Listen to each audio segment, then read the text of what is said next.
बोल शंकर भगवान की जय। भगवान जगन्नाथ के नीलमणिमय विग्रह का वर्णन, इंद्रधूमन के पास नारद जी का आगमन और भक्ति एवं भक्त के स्वरूप का विवेचन। इंद्रधूमन ने पूछा, द्विज श्रेष्ठ, जन्म से लेकर कुछ काल पहले तक तो आप पुरुषोत्तम क्षेत्र में कभी गए ही नहीं थे, फिर आपने वहां के दिव्य वृत्तांत को कैसे जान लिया? विद्यापति ने कहा, राजन, मैं संध्या के समय पुरुषोत्तम तीर्थ में भगवान नीलाचल वासी विष्णु के समीप पहुंचा था। उस समय वहां दिव्य सुगंध युक्त वायु चल रही थी।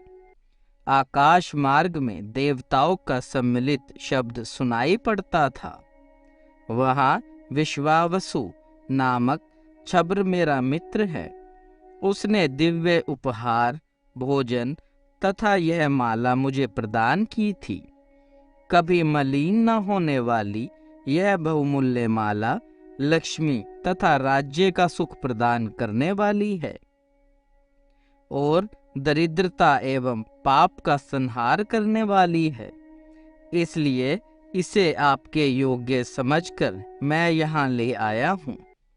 भगवान विष्णु का वह उत्तम क्षेत्र सब ओर से घने जंगलों से व्याप्त है। नीलाचल उसकी नाभि केंद्र स्थान है। लंबाई और चौड़ाई में वह वर्ग के हिसाब से 5 कोस का बताया गया है। तीर्थराज समुद्र के तट पर उसकी स्थिति है और वह सब ओर से स्वर्णमयी बालुका द्वारा आवृत है। पर्वत के शिखर पर एक बहुत ऊंचा वट वृक्ष है जो प्रलय काल में भी स्थिर रहता है। उसकी लंबाई 1 कोस की है। वह फूल और फल से रहित तथा पल्लवों से सुशोभित है। सूर्य के हटने पर भी उसकी छाया में कोई परिवर्तन नहीं होता। उसके पश्चिम रोहिन नाम से प्रसिद्ध कुंड है। वहां जल का उद्गम है। उसमें उतरने के लिए नील पत्थरों की सीढ़ी उसकी शोभा बढ़ाती है। कुंड के बाहर चारों दिशाओं में स्फटिक मणि के 4 वेदियां हैं। पाप राशि का संहार करने वाले पवित्र जल से भरा हुआ वह कुंड बड़ा ही मनोरम है। कुंड की पूर्व दिशा में जो वेदी है, उसके मध्य भाग में शंख चक्र गदाधारी इंद्रनीलमणिमय भगवान विष्णु विराजमान है। वह स्थान वट वृक्ष की छाया पड़ने से सदा शीतल बना रहता है। भगवान का वह विग्रह 81 अंगुल ऊंचा है और स्वर्णमय कमल के ऊपर स्थित है। उस श्री विग्रह के मुख्य चंद्र से तीनों प्रकार के तापों का निवारण होता है। भगवान के दोनों नासिका पुट तिल के फूल के समान शोभा धारण करते हैं। परस्पर मूर्ति होने पर भी भगवान के अधर भाग पर मुस्कान की छटी रहती है। उस छटा को देखते ही हंसी से खिले हुए युगल कपोलों द्वारा ठोड़ी बहुत सुंदर दिखाई देती है। मुंह के दोनों कोने ऐसे दिखाई देते हैं मानो और किसी मूर्ति के मुख कोण वैसे भी कभी बने ही ना हो। हाथ से युक्त अधर, कपोल, ठोड़ी और मुंह के अंदर कोने आदि को धारण करने वाले भगवान माधव विश्वकर्मा द्वारा शिल्पियों के लिए आदर्श बने हुए हैं। मकराकर कुंडलों से सुशोभित दोनों कानों के द्वारा भगवान का मुख चंद्र गुरु और शुक्र के मध्य भाग में स्थित पूर्व चंद्र का उपहास कर जा रहा है। गले के सुंदर आभूषण से शोभाजनक कंठ प्रदेश के द्वारा भगवान अपना दर्शन करने वाले पुरुषोत्तमों और पुरुष के चित्त में दक्षिणाव्रत शंख से मुक्तामणि के प्रकट होने की आशंका उत्पन्न करते हैं। उनके कंधे मोटे और चौड़े हैं, घुटने तक की लंबी 4 भुजाएं हैं। वक्ष स्थल पर स्वच्छ एवं निर्मल हार शोभा पा रहा है। दिव्य कौस्तुभमणि में पड़े हुए प्रतिबिंब के रूप में मानो वे 14 भुवनों को धारण करते हैं। गहरे नाभि रूपी सरोवर में प्रविष्ट हुई सूक्ष्म रोमावलियों के कारण भगवान का श्री विग्रह बड़ा मनोहर प्रतीत होता है। गले में लटकता हुआ हार त्रिवली के मध्य भाग तक का स्पर्श करता है। मोती की माला कमर के पास तक लटकी हुई है। वे पीतांबर से शोभा पाते हैं। दोनों जांघें 2 खंभों के समान जान पड़ती हैं, मानो वे मोक्ष के मंगलमय धाम में जाने के लिए बाहरी द्वार के आश्रय हों। भगवान के दोनों चरण गोलाकार घुटनों पैरों तक लटकती हुई वनमालाएं एवं रत्नमय कड़ों से शोभा पाते हैं। वे हार, कंकन, भुजबंद और मुकुट आदि से सुशोभित है। भगवान अपने चारों हाथों में क्रमशः चक्र, पदा, गदा और शंख रूप में परिणत ज्ञान, अहंकार, ऐश्वर्य तथा शब्द ब्रह्मा वेद राशि को धारण करते हैं। भगवान जगन्नाथ संपूर्ण दिशाओं को प्रकाशित करते हुए नीलाचल के शिखर पर विराजमान हैं, जिनका दर्शन करके भक्ति पूर्वक प्रणाम करने से मनुष्य देह बंधन से मुक्त हो जाता है। भगवान के वाम पार्श्व में भगवती लक्ष्मी वीणा बजा रही है। उनकी दृष्टि भगवान के मुख की ओर है। वे संपूर्ण लावण्य का निवास तथा समस्त अलंकारों से विभूषित है। जगत के पिता और माता भगवान विष्णु और भगवती लक्ष्मी दोनों उस पर्वत पर निवास करते हैं। मैंने उन दोनों का दर्शन किया। वे दोनों मौन भाव से बैठे हैं और अपनी मुस्कुराती हुई दृष्टि से दर्शन करने वाले प्राणी पर कृपा की वर्षा करते हैं। दीनों पर दया करने के कारण मैंने उन्हें चैतन्य रूप ही माना है। उनके पीछे अपने फनों का छत्र लगाए भगवान शेषनाग खड़े हैं और आगे सुदर्शन चक्र को दिव्य शरीर धारण करके खड़े हुआ दिखाया देता है। सुदर्शन के पीछे गरुड़ जी हाथ जोड़ खड़े हैं। इस प्रकार अद्वितीय रूप धारण करने वाले साक्षात लक्ष्मीपति भगवान विष्णु का दर्शन करके मेरा मन बार बार उन्हीं की ओर दौड़ रहा है, मानो कोई इसे रस्सियों में बांधकर अपनी ओर खींच रहा हो।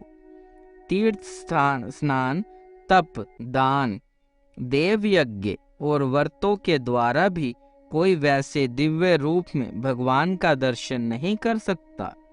जो लोग निर्मल आकाश की भांति प्रतीत होने वाले पुरुषोत्तम तीर्थ निवासी नील विग्रह भगवान विष्णु का ध्यान करते हैं, वे सब प्रकार के बंधनों से रहित होकर भगवान विष्णु के धाम में प्रवेश करते हैं। जिसने नीलाचल नाथ भगवान का दर्शन कर लिया है, वही दानी, वही यज्ञ करता, वही सत्यवादी, वही धर्मात्मा तथा वही संपूर्ण गुणों से श्रेष्ठ और समस्त जगत में महान है।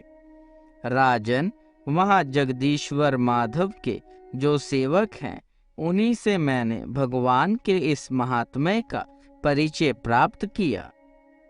वहाँ आदि सृष्टि की परंपरा से चलता हुआ पुरातन एवं सुप्रसिद्ध आख्यान सुनकर मैं यहाँ आया हूँ।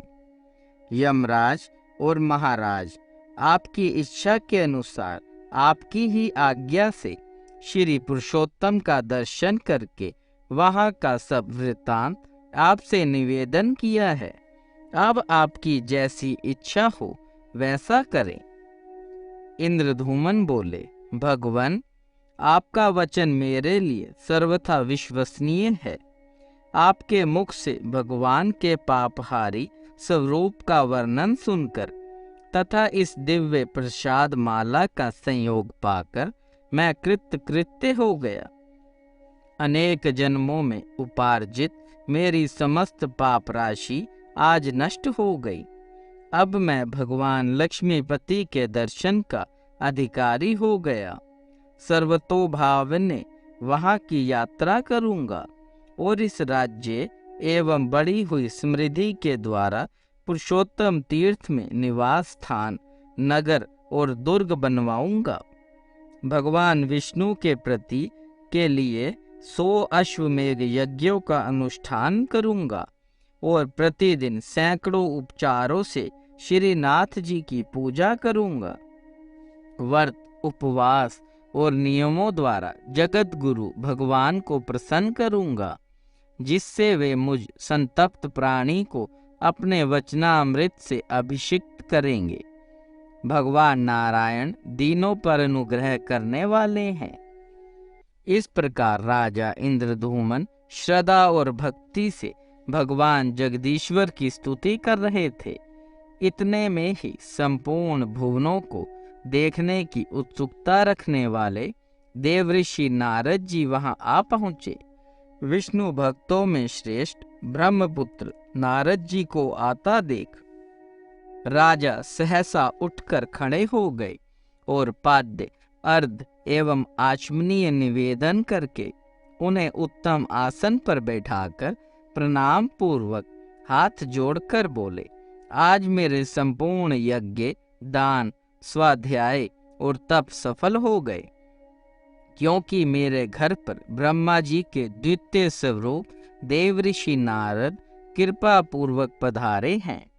मुने, आपने यहाँ तक आने की कृपा की। इतने से ही यज्ञपि मैं कृतार्थ हो गया हूँ। तथापि आपकी प्रसन्नता के लिए आपकी क्या सेवा करूं? आपकी किस आज्ञा का पालन करूं? कौन सा प्रयोजन लेकर आपने मेरे इस घर को पवित्र किया है?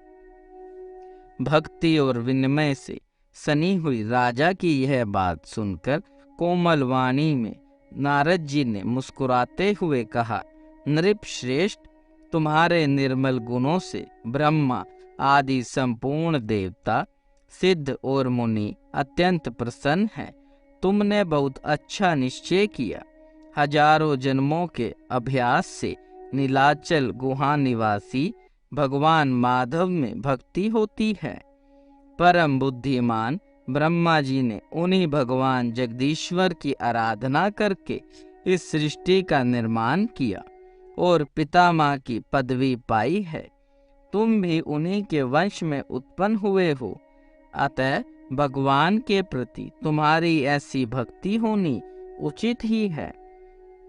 पग पग पर दुख और संकटों से व्याप्त इस संसार रूपी वन में भटकते हुए मनुष्यों के लिए एकमात्र भगवान विष्णु की भक्ति ही सुख देने वाली है।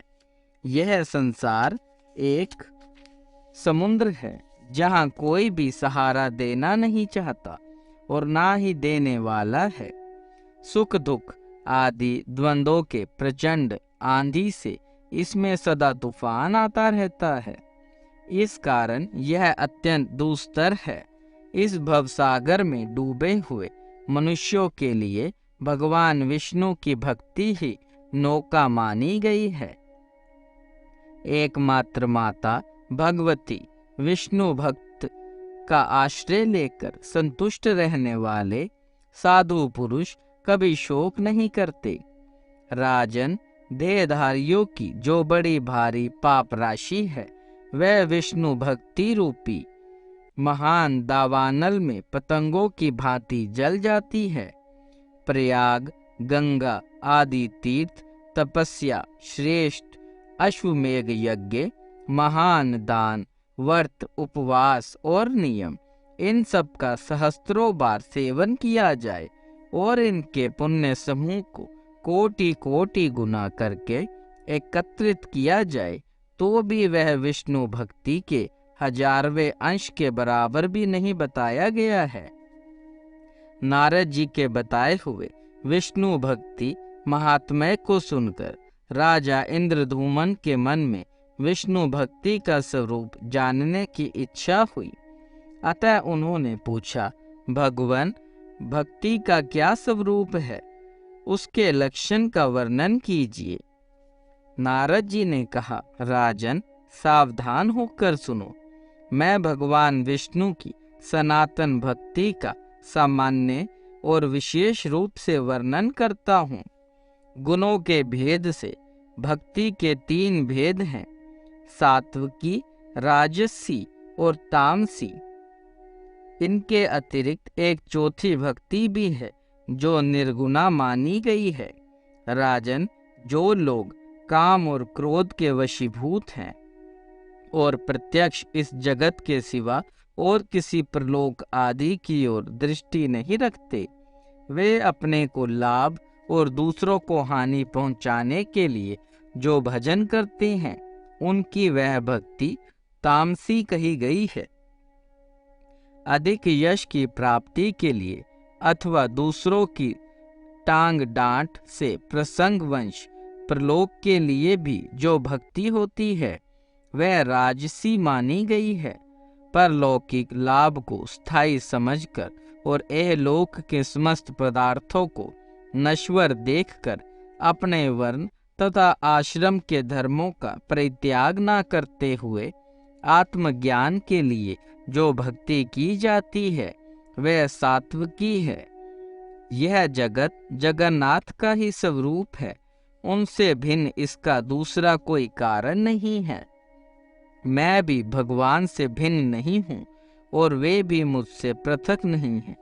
ऐसा समझकर भेद उत्पन्न करने वाली बाहें उपाधियों का परित्याग करना और अधिक प्रेम से भगवत स्वरूप का चिंतन करते रहना, यह निर्गुणा नाम वाली भक्ति है जो मुक्ति का साक्षात साधन है।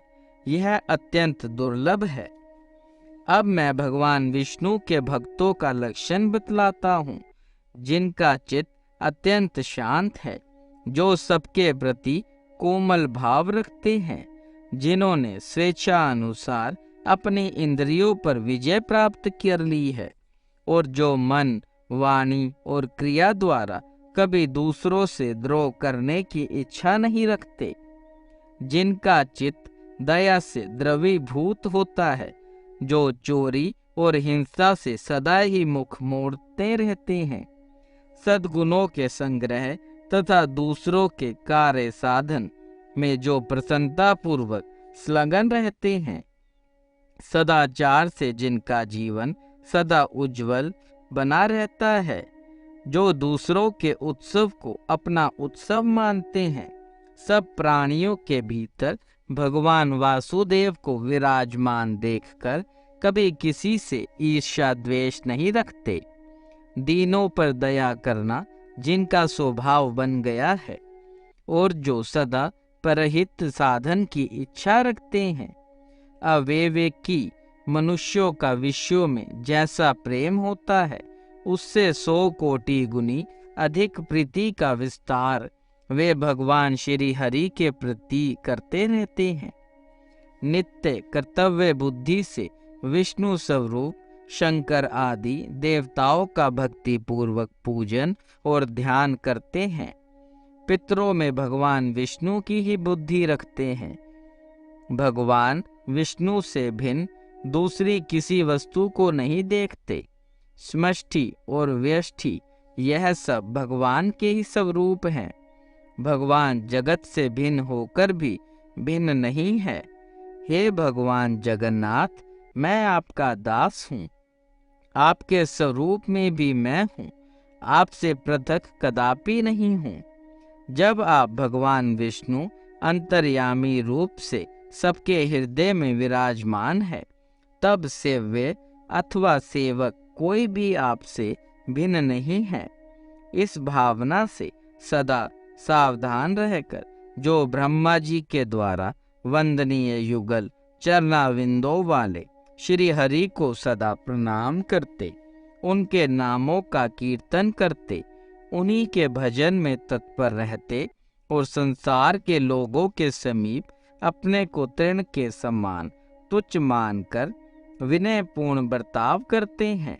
जगत में सब लोगों का उपकार करने के लिए जो कुशलता का परिचय देते हैं, दूसरों के कुशल क्षेम को अपना ही मानते हैं, दूसरों का तिरस्कार देखकर उनके प्रति दया से द्रवीभूत हो जाते हैं तथा सबके प्रति मन में कल्याण की भावना करते हैं, वे ही विष्णु भक्त नाम से प्रसिद्ध हैं। जो पत्थर, परधन और मिट्टी के ढेर में, पराई स्त्री और कुटलाश्मली नामक नरक में, मित्र, शत्रु, भाई तथा बंधु वर्ग में समान बुद्धि रखने वाले हैं, वे ही निश्चित रूप से विष्णु भक्त नाम से प्रसिद्ध हैं। जो दूसरों की गुना राशि से प्रसन्न होते और पराये मम्र को ढकने का प्रयत्न करते हैं, परिणाम में सबको सुख देते हैं, भगवान में सदा मन लगाए रहते तथा प्रिय वचन बोलते हैं, वे ही वैष्णव के नाम से प्रसिद्ध हैं। जो भगवान के पापहारी शुभ नाम संबंधी मधुर पद का जप करते और जय जय की घोषणा के साथ भवनामों का कीर्तन करते हैं, वे अकिंचन महात्मा वैष्णव के रूप में प्रसिद्ध हैं। जिनका चित्त श्री हरि के चरणामिंदों में निरंतर लगा रहता है, जो प्रेमाधिक्य के कारण जड़ बुद्धि सुदृश्य बने रहते हैं, सुख और दुख दोनों ही जिनके लिए सम्मान है, जो भगवान की पूजा में चतुर हैं तथा अपने मन और विनय युक्त वाणी को भगवान की सेवा में समर्पित कर चुके हैं, वे ही वैष्णव के नाम से प्रसिद्ध है। मद और अहंकार गल जाने के कारण जिनका अंतकरण अत्यंत शुद्ध हो गया है, अमरों के विश्वसनीय बंधु भगवान नरसिंह का यजन करके जो शोक रहित हो गए हैं, ऐसे वैष्णव निश्चय ही उच्च पद को प्राप्त होते हैं। भगवान में सदैव उत्तम भक्ति रखने वाले भक्तों के शुभ चरित्र और लक्षण का वर्णन मैंने तुमसे किया है। यह मनुष्यों के कानों में पड़ते ही उनके चिर संचित मल का नाश करता है। भजन के लिए कभी धन की आवश्यकता तथा शरीर को कष्ट देकर किए जाने वाले किसी विशेष प्रकार के प्रयोग की भी आवश्यकता नहीं है। मृदुल एवं मंद स्वर से वाणी के द्वारा भगवान के नामों का कीर्तन करते रहे तो भी मैं इस वचन का मानता हूँ, तुम्हारा मन में भगवान के दास्य भाव का ही चिंतन होना चाहिए। किंतु जो मनुष्यों के शुभ आचरण से भी द्वेष करते हैं और स्वयं अपने चित्त को दुराचार में ही बांधे रखते हैं, बड़े भारी अमंगल को पा करके भी निश्चिंत रहते हैं और सदा ऐश्वर्य तथा विषय भोग के रस में ही सुख का अनुभव करते हैं, वे मनुष्य वैष्णव नहीं हैं। वे तो बहुत ही निम्न श्रेणी के मनुष्य हैं। अपने हृदय रूपी कमल में विराजमान परमानंद में श्री हरि के स्वरूप का जो क्षण भर भी चिंतन नहीं करते, उन्मत्त भाव से बैठे रहते हैं और अपने झूठे वचनों के जाल से भगवान के नामों को भी निरंतर आच्छादित किया करते हैं, वे भी भगवान के भक्त नहीं हैं। जिनके मन में पराई स्त्री और पराये धन के लिए सदा लोभ बना रहता है, जो कृपण बुद्धि वाले हैं और सदा अपना ही पेट भरने में लगे रहते हैं, वे नर पशु विष्णु भक्ति से सर्वथा रहित हैं। जो निरंतर दुष्ट पुरुषों के साथ अनुराग रखते हैं, दूसरों का तिरस्कार और हिंसा करते हैं, जिनका स्वभाव अत्यंत भयंकर है, तथा जो भगवान नरसिंह के चरणों के चिंतन से विरक्त रहते हैं, उन मलिन मनुष्य को दूर से ही त्याग देना चाहिए। बोल शंकर भगवान की जय। देव देव महादेव करुणा निधान भक्त वत्सल्य शिव शंकर भोलेनाथ प्रसन्न होइए त्रिलोकीनाथ, सदैव अपने चरणाविंदों में लगाए रखे, सद्बुद्धि प्रदान करे। सृष्टि के कर्ता धर्ता संहार हरता, आपसे ही जीवन आपसे ही मरण महादेव। बच्चा पुल्लनहार तुसी बख्शनहार त्रिलोकीनाथ, कृपा दृष्टि बनाए रखे। हर हर महादेव।